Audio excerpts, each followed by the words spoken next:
Good evening, everyone. Please leave a comment to let me know where you are at the moment and what time it is there. I'm really looking forward to hearing from you. Now, let's dive into the first story. My name is Ellie White. I'm a 23-year-old student at Maple University. What follows is my experience. I won't sugarcoat anything or make light of it. On the surface, I'm just like any other ordinary female college student, fully focused on my studies, often hanging out with friends, and looking forward to a bright future. However, I have a hidden identity that no one knows about. In order to make ends meet, I've become a sugar baby. This wasn't something I planned or ever thought would become such a big part of my life. It all began in my sophomore year, when I was deep in financial trouble. Tuition, rent, living expenses, everything was weighing me down. I tried regular jobs, but the long hours and hard work only brought in a small amount of money that barely made a dent in my financial problems. One night, a friend half-jokingly mentioned that some girls have sugar daddies who give them lots of money and expensive gifts. At first, I just laughed it off, but my curiosity started to grow. I acted cautiously and registered on a sugar baby dating app. I carefully crafted my profile, making sure it wasn't revealing at all. It just had a photo of me smiling in a pretty dress and a description saying that I was looking for a mentor and mutual respect. Messages started pouring in immediately, and I was shocked to see how lucrative this world could be. These sugar daddies were all different. Some were middle-aged career elites looking for company, while others were richer and more eccentric, wanting a young and beautiful woman to accompany them at social events. Of course, they didn't give money for nothing. Each relationship came with its own set of rules and expectations. One sugar daddy wanted to have dinner with him every week and required me to wear designer clothes. Another wanted me to travel with him, covering all the expenses from flights to special nighttime arrangements. There was also one who was more transactional, transferring money into my account every month in exchange for a few hours of coffee and conversation each week. The one thing they all had in common was their extreme caution. They didn't want anyone to know about their arrangements. Most of the time, I thought I could handle things and set clear boundaries, never agreeing anything that made me uncomfortable.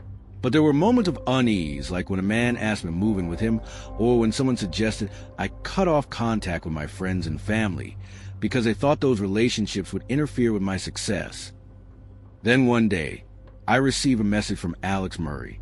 His profile was quite impressive. In the photo, he was standing in front of a luxury car, dressed in a suit. His bio said he was a successful businessman who loved traveling and art. Unlike the others, his message was confident but also respectful. He said he admired ambitious and driven women and offered guidance, financial support, and connections in exchange for a genuine emotional connection. Our conversation started off normally. He seemed to genuinely appreciate my independence and even took an interest in my studies. It seemed like he really cared about me. But later, I realized it was all just a facade. He suggested we meet in person to discuss the terms of our agreement and emphasize the need for privacy because of his professional status. At the time, it seemed reasonable to me. Many sugar daddies were very cautious, and I had met people like him before. But unlike the others who preferred to meet at fancy restaurants or lounges, he suggested we meet at a park near Clearwind City Airport. I hesitated, feeling something was off, but he was firm yet polite. His words were very convincing, and he promised to keep me safe, saying he only interacted with women who deserved respect. The lure of a new agreement and his assurances made me agree. I told myself it was just another meeting, another step towards financial freedom. I packed my bag carefully with my phone, keys, and some personal items. As I got into the car, a strange sense of unease washed over me, but I dismissed it as just nerves.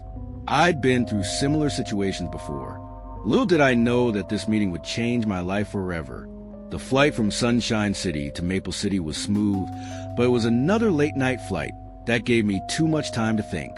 I had just come back from my grandmother's funeral, where I spent a heavy and sorrowful weekend with my family.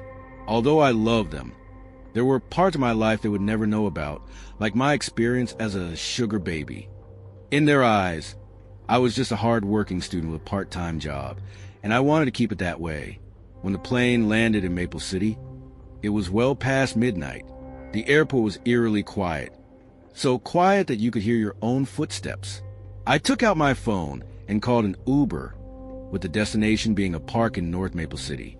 Meeting a stranger in the middle of the night wasn't ideal, but I convinced myself it was just another cautious meeting, no different from before.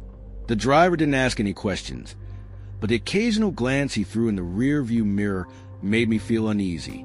Maybe I was just being paranoid, or maybe he could sense something odd about the destination. When we arrived at the park, it was pitch black, with the dim light from the street lamps barely cutting through the darkness. I clutched my bag tightly as I got out of the car and looked around. That's when I saw him, Alex Murray. He was standing next to a sleek black car, which looked out of place in the shabby surroundings. He was nothing like the image I had built up in my mind from our text exchanges. He was tall and imposing, exuding a cold aura that made me instantly nervous. His expression was inscrutable, neither warm nor cold, and his heavy gaze fell on me. Ellie, his voice was unnaturally calm, as if he was trying to hide something. "It's me," I replied, my voice steadied and I felt.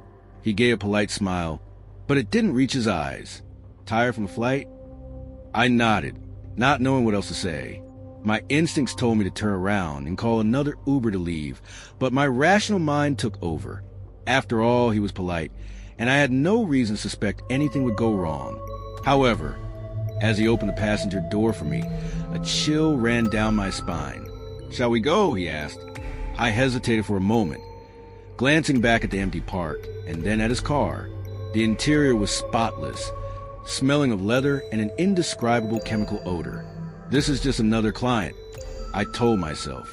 Another night, another transaction. I got into the car, and as he closed the door behind me, I forced a smile. The sound of the door locking was unnervingly loud in the quiet night. Once the car started moving, I tried to focus on the road ahead, doing my best to ignore the growing unease in my stomach. The silence in the car was oppressive, and the faint hum of the engine did nothing to lighten the tense atmosphere. Alex began to ask questions that were far too personal. Where I grew up, who I lived with, whether my family knew about my plans for the night.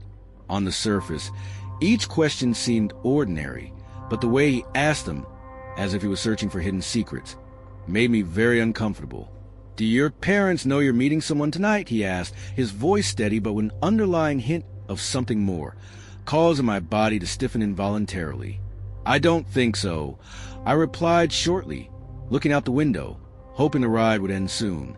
I tried to give vague answers, hoping he would lose interest, but he didn't stop there. Instead, he leaned forward slightly, as if getting closer would make me reveal more. "Let's find a more private place," he suggested after a brief pause, his tone casual to the point of being dismissive, as if it were the most natural thing in the world. I froze, my stomach churning. He hadn't even given me a gift yet, nor had he mentioned the usual advance money that sugar daddies would offer, and yet he was already hinting at something intimate. Even by my standards, this was extremely disrespectful behavior. I had to set my boundaries and make it clear that I wasn't someone to be easily manipulated. But at the same time, I didn't dare to provoke him. My heart was pounding, and I forced a smile, trying to sound relaxed. "Sure," I said lightly, though my grip on my bag tightened. He didn't say anything more and turned the steering wheel, driving out of the city center. The streets became narrower and darker, and the familiar streetlights gradually disappeared into the darkness. As time passed, my sense of unease grew stronger. This man was completely different from the sugar daddies I had met before. He was cold and controlling, but I kept reminding myself why I was here and told myself to stay calm, to go along with him for now and look for a chance to get away safely. The car stopped in front of an unremarkable little house at the end of a secluded street. It was far from what I had imagined for someone who claimed to be a successful businessman. The yard was overgrown with weeds that spread along the cracked driveway. The house was pitch black, with peeling paint, and a porch that looked like it could collapse at any moment. There was no light inside, no sign of anyone living there, and it had an eerie, abandoned feel to it. "This is my place," Alex said as he got out of the car, gesturing for me to follow. I hesitated, my instinct screaming at me to stay in the car and find an excuse to leave. but his gaze was fixed on me, sharp and expectant. I forced down my fear and got out of the car. With each step closer to the house, my legs felt heavier. The air inside was stale with a faint, musty smell. The furniture was sparse and mismatched, clearly picked up from thrift stores. Papers and empty cans were scattered on the floor, and the dim light cast long, sinister shadows. This was a far cry from the stylish modern apartment I had imagined when I thought about him. "Make yourself comfortable," he said, his tone almost mocking. I perched on the edge of a worn-out sofa, my eyes scanning the room warily. Everything about this place screamed danger, but I couldn't let him see my fear. "Would you like some wine?" he asked, holding up a bottle of cheap wine, his smile twisted and his eyes cold. "No, thank you," I replied quickly, my voice firmer than I had expected. He frowned but didn't press the issue. Instead, he moved closer, sitting next to me so that his knee brushed against mine. The slight touch made me shudder, not from attraction but from sheer terror. He leaned in, his warm breath tickling my ear. "You're nervous," he said, his hand lightly resting on my shoulder. I jerked back instinctively, but he seemed either oblivious or didn't care. His hand slid down my arm, testing my boundaries. My heart was pounding in my chest, every instinct screaming for me to run, but I was trapped. I forced a smile, hoping to buy some time to think a way out. Alex leaned in even closer, his breath hot on my neck. "You're really something, you know that? I don't meet girls like you every day." His voice was low, tense, and unsettling. I managed a weak smile, tucking a strand of hair behind my ear, tried to appear calm despite the panic coursing through me. "Thank you," I muttered, my voice trembling slightly. The mix of sweat and cologne in the air was overpowering and nauseating. "Thanks," I mumbled softly, my voice trembling slightly. I tucked a strand of hair behind my ear, tried to appear calm despite the panic coursing through me. Alex didn't let up. His hand casually landed on my knee, seemingly accidental but entirely deliberate. "So, tell me," he said, his tone growing heavier. "What exactly do you want from all this? Just money, or are you after something deeper?" I was taken aback by the question. I thought I'd made that clear already. I replied cautiously, working hard to keep the tremble out of my voice. I shifted slightly on the couch, trying to put some distance between us. The couch felt like a soft trap, too plush to easily get up from without drawing attention. He let out a low chuckle, the sound sending a shiver down my spine. "You know, I can sense when someone's holding back," he said, his hand creeping up another inch to rest on my thigh. "You're a tough girl to read, but that's what I like about you." The way he spoke and the way he looked at me, as if I were already his possession, made me feel utterly sick. My stomach churned. I cleared my throat, gathering all my courage. "I think I should go," I said firmly, though my voice wavered at the end. His smile vanished instantly, and his hand paused midair. His expression became inscrutable, and the air around him seemed to freeze. The oppressive aura he exuded grew even stronger. "Leave?" he echoed, leaning back slightly but never breaking eye contact. His gaze was sharp, like a predator's on its prey. Why the rush? We were just about to get to know each other better. I shook my head and stood up abruptly. "I don't think this is going to work. There are plenty of other sugar daddies out there, wealthy, generous men who know how to treat me right. And this place," I gestured the dimly lit room, "is definitely not what I had in mind." His expression darkened, and the facade of warmth he had worn earlier completely fell away. "You think you can just walk away that easily?" he hissed, his voice sharp like a blade slicing through the silence. "I have to go," I said resolutely, taking a step towards the door. But before I could reach it, he was faster. His hand shot out like lightning and grabbed my arm tightly, making me cry out in pain. "You're not going anywhere," he growled, his grip tightening. He pushed me roughly against the wall, and fear consumed me. His other hand clamped over my mouth, muffling my screams, which echoed in the room but would go unheard by anyone outside. I struggled desperately, digging my nails into his hand and kicking his legs, but he was too strong. Tears blurred my vision as I clawed at Alex's arm, my nails digging into his skin in a final act of resistance, but was futile. He was incredibly strong, his grip like a vice. He slammed me against the wall with such force that it took my breath away. The cold, hard surface pressed against my back, intensifying the pain. I kicked frantically with my legs, trying to find his shins, knees, or any weak spots. Fortunately, I managed to land a kick, and he let out a pained grunt, loosening his grip for a moment. I seized the opportunity and twisted my body with all my strength, but it wasn't enough. He grabbed me again, this time yanking a handful of my hair and pulling it back sharply. A sharp, searing pain shot to my scalp, and I gasped in agony. "You're not going anywhere," he snarled, his face almost touching mine, his eyes blazing with a vicious intensity that sent a chill down my spine. His other hand pressed against my throat, not enough to cut off my breathing completely, but enough to show his absolute control. I clutched at his wrist with trembling fingers, searching for any way to break free, but there was none. He showed no mercy. I struggled and screamed, my voice hoarse with fear. I cried out uncontrollably, "Why are you doing this to me? What did I ever do to you?" He paused for a moment, but then his grip tightened. It seemed my struggles only amused him. There was no sympathy on his face, his eyes as cold as dead water. Then he spoke calmly, as if discussing something mundane. "I just want to know what it feels like to kill someone." His words hit me like a sledgehammer, causing a sharp pain in my chest and a wave of nausea. My mind screamed for me to fight back, but my body was growing weaker by the second.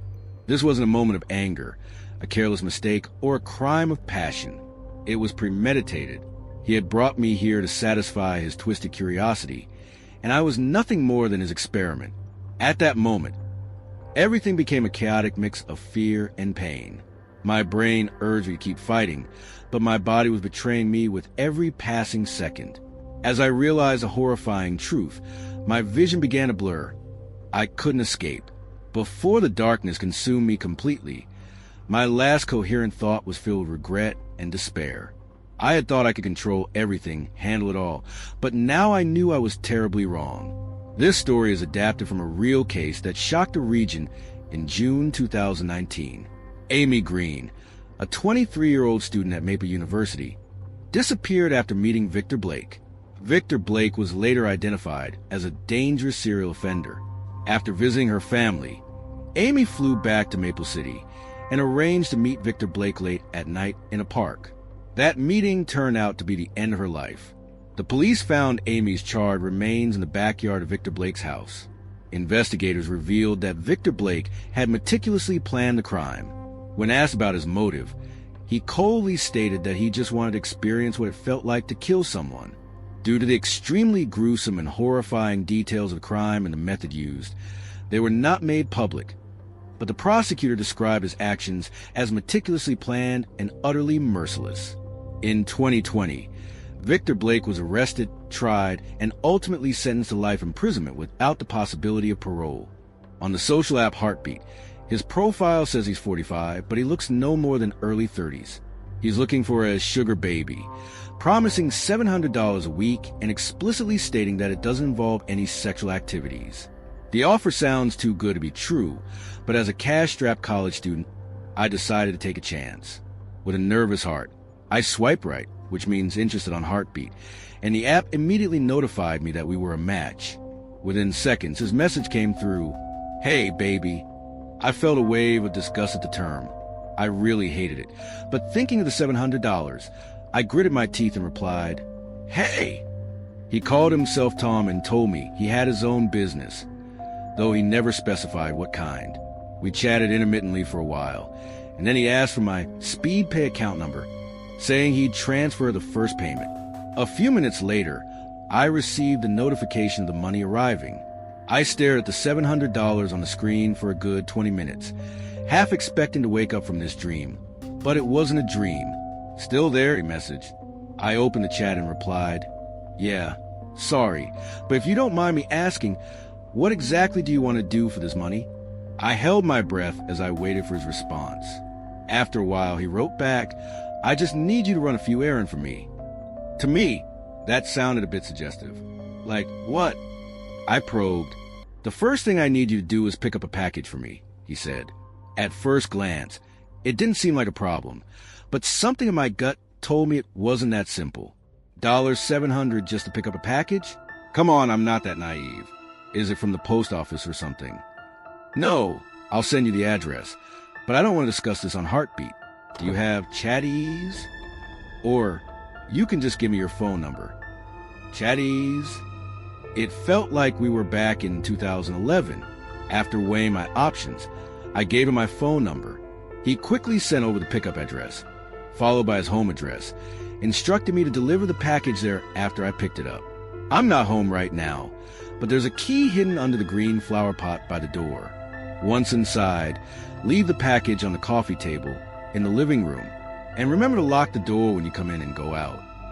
I grabbed my car keys and wallet, got into my car, and entered the address into Star Map. Got it, I'm on my way. As I backed out of the driveway, my phone vibrated. I'm serious about locking the door when you come in and go out, please.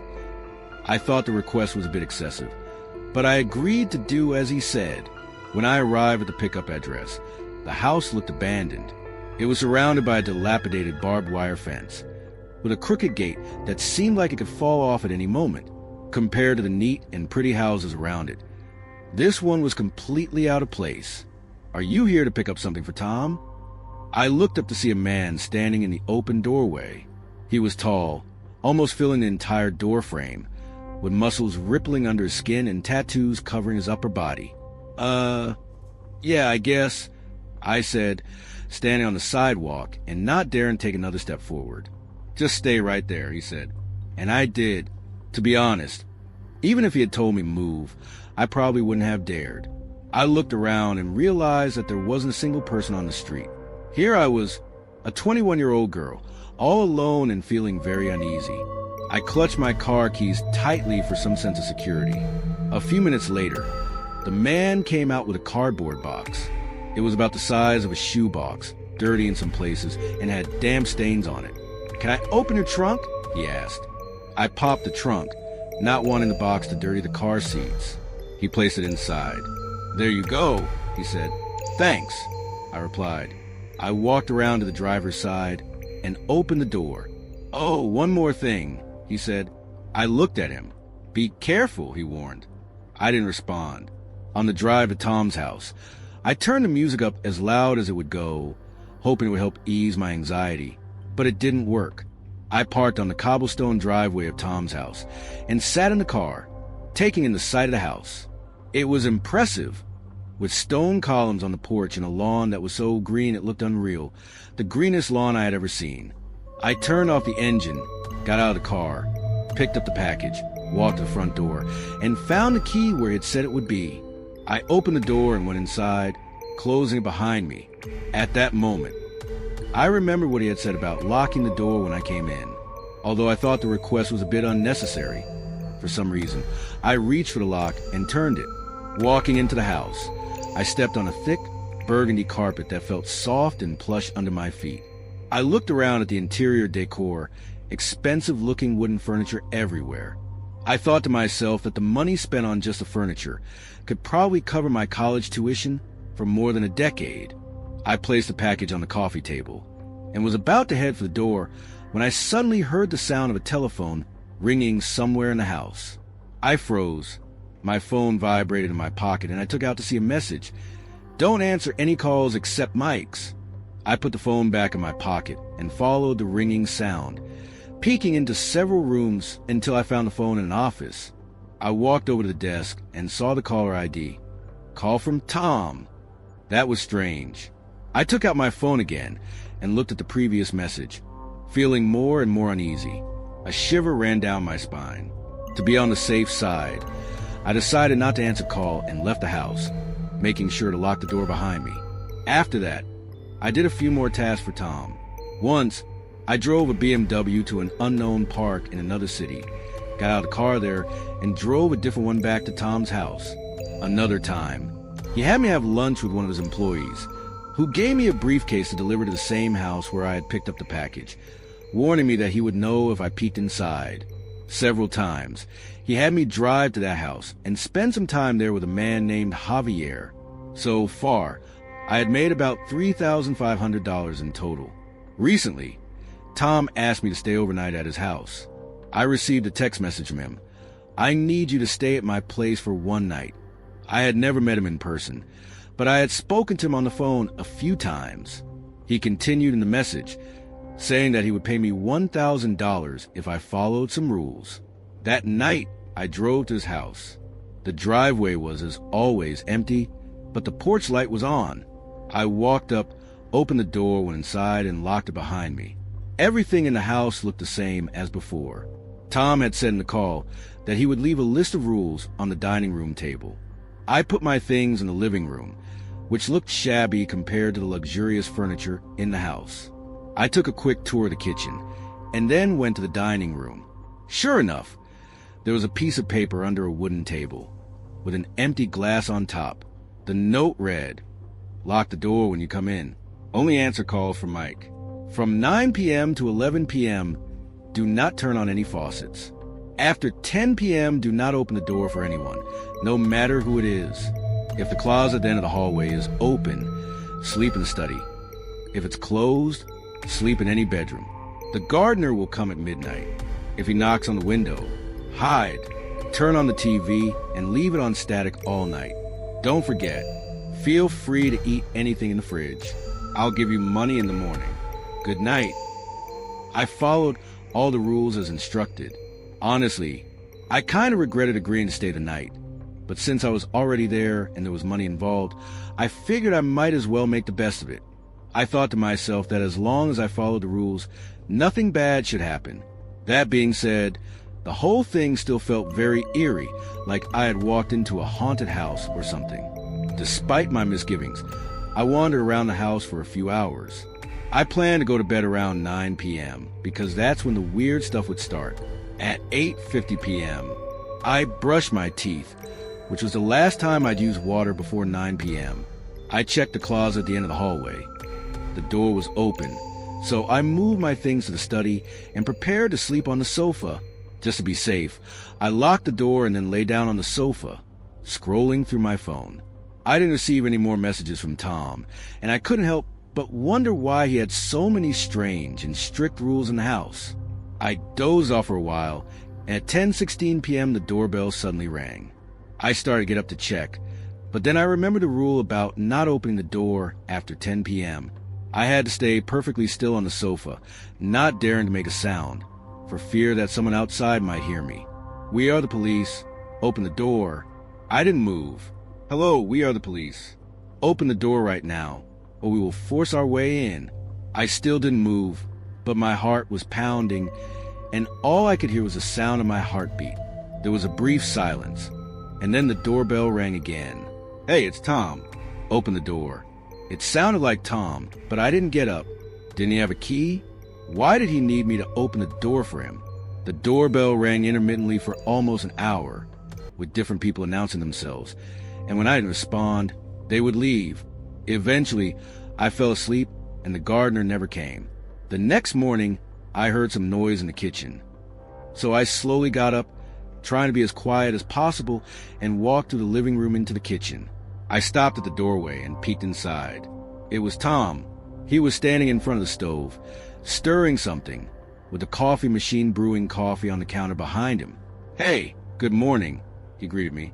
"Hi," I replied nervously. I had never met him in person before, but he looked just like his profile picture. "Scrambled eggs, want some?" he asked, pointing to the pan with a wooden spoon.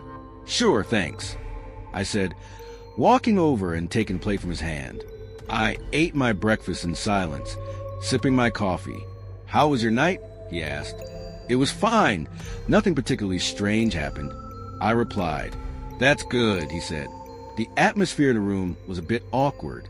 "I think I should go. I have classes." I mumbled. I didn't actually have any classes, but I really want to get out of there. "Oh, all right, we'll talk again sometime," he said. I grabbed my things, and he walked me to my car. I could feel him standing on the driveway, watching me leave. When I got home, I unpacked my things and realized that the list of rules was still with me. I sat on the bed and read it again. Suddenly, I realized that I had forgotten something and my body froze. The note read, Turn on the TV and leave it on static all night. Don't forget. Turn on the TV and leave it on static all night. Don't forget. Don't forget. I stared at the words on the paper until my vision blurred. At that moment, my phone vibrated with a notification that the $1,000 payment had arrived. I looked at my phone, then back at the list, wondering if forgetting to turn on the TV was really that important. As I was thinking this, Tom sent a text message. "I'm not in town right now. I should be back next week. You don't need to run any more errands for me during this time. The money has been transferred. Go do something fun." I read the message several times. I'm not in town right now, but I had seen him this morning at his house, and he had made me breakfast. I'm not in town right now. Something about this didn't add up. A few minutes later, I received another text message from an unknown number. "Did you forget to do something?" Attached to the message was a photo of Tom, or someone who looked like Tom, standing in front of a TV. I didn't reply. Then I received another photo, this time of the exterior of my house, followed by a text message, "Be careful.